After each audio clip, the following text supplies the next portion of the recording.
my mistakes, woven through my story, all the mess I make, God use it for your glory. Hello and welcome back to my channel. It's Teacher Lena, and today I want to talk to you about projects. Projects. I laugh because as a new teacher online, I was so surprised when I saw my first project. I was not expecting to paint an earth.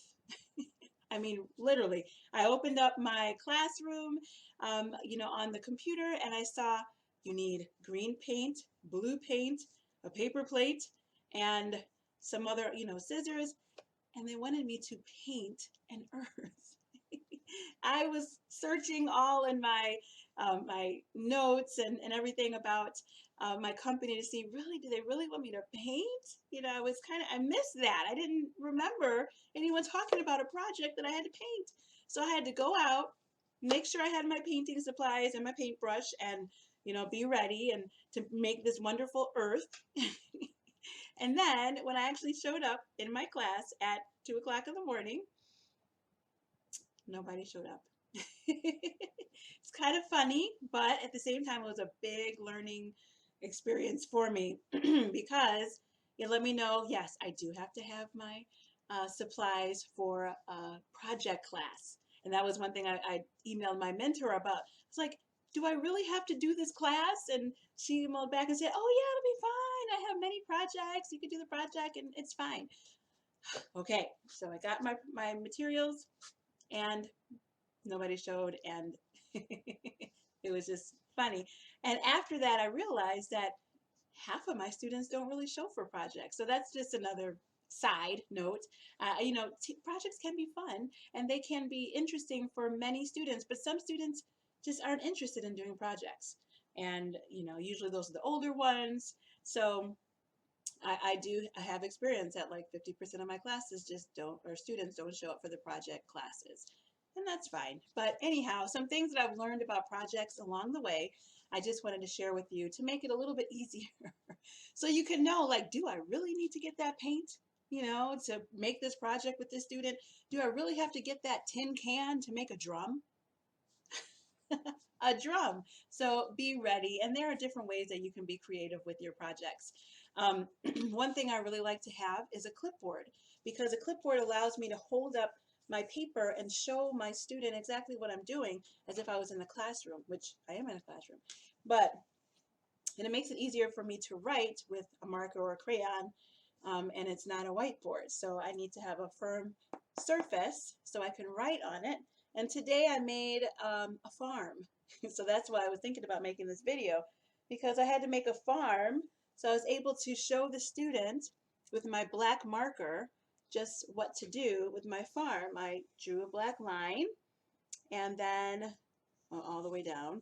And that these were rolling hills that you were supposed to draw the farm on. So those are the rolling hills, and I showed them, this is what I did. Of course, it looked a little bit better than that. And then what do I like to use when I do my project? I stick with crayons, because they say colored pencils, they say markers sometimes, but I stick with colored pencils because, no, I'm sorry, crayons, because crayons are very easy to color with. So you can do stuff, you can fill up a big space in a small amount of time. So I show them, this is a little bit light of a color, so it's hard to kind of see, without me stopping what I'm doing. But you can fill in a lot easier with the crayon instead of using a marker. Marker just doesn't come out looking very well when you're trying to do pictures. But you can fill in stuff really fast and say, see, I'm done. How are you doing? Can I see? And then you want to be able to see the student's project as you're going and talking, asking them, well, what color are you using? Well, next, I also like to use dark green on my grass, so I'm going to use a dark green. This is the one I'm going to use.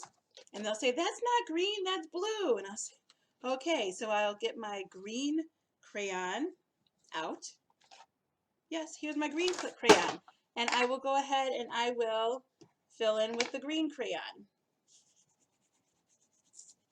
and I'm showing them what I'm doing as I'm going along. So this is why I like to use this clipboard. It's very helpful. And then you can continue on with your project. And what we ended up doing was making this farm today. Yeah, it was a lot of fun. I enjoyed doing that. But using my crayons, always having a pair of scissors around. I know you know what scissors are. I don't need to show you. And glue stick. I always have those at my desk with my crayons and ready to go. With my clipboard, I have a bunch of paper on my clipboard and I'm ready for any project that shows up, even if it's a last minute class that is booked. Um, and if they ask for something like paint, I don't do paint anymore. I just use crayons. You can use crayons in pretty much any surface and any project that you're going to do. So I use crayons. I keep crayons. I have done made a drum, and I didn't have a special kind of can that they asked for. So what did I do? I used a paper cup, a plastic cup, really, a plastic cup with a balloon, and it was a lot easier to get that balloon on top of the plastic cup instead of a can, which I didn't even know where to get the can from. So that was ways that I modified my project. I've modified other ones along the way, but having that have handy dandy clipboard with the scissors and crayons are very good fillers all the time for being ready for any type of project that you're going to do. And another one that I did today was a book about me. I've done better books, but this is the one that I did today. Folding my pages. You have to fold. I start off with a folded paper, several pages already folded. I fold them, and then we're able to fill out the rest of the insides of the book as we go. We can fill out the rest of the book. So that's how I do my books, and those are the tricks that I use for making projects. So I love to hear how you've done your projects and different things that you've been able to use as you do your projects to make it easier, or just a funny project story that you just want to share. Please tell me about your stories and leave them in the comments below. And I thank you for watching and coming to my channel. I would love for you to subscribe as I continue to give out videos that talk about my experiences as a new teacher now, a more seasoned teacher, but I'm trying to put out more videos to help new teachers and old teachers, and we all need to learn from each other. So please subscribe so you can hear more videos. So thank you for coming today, and have a great day. Bye.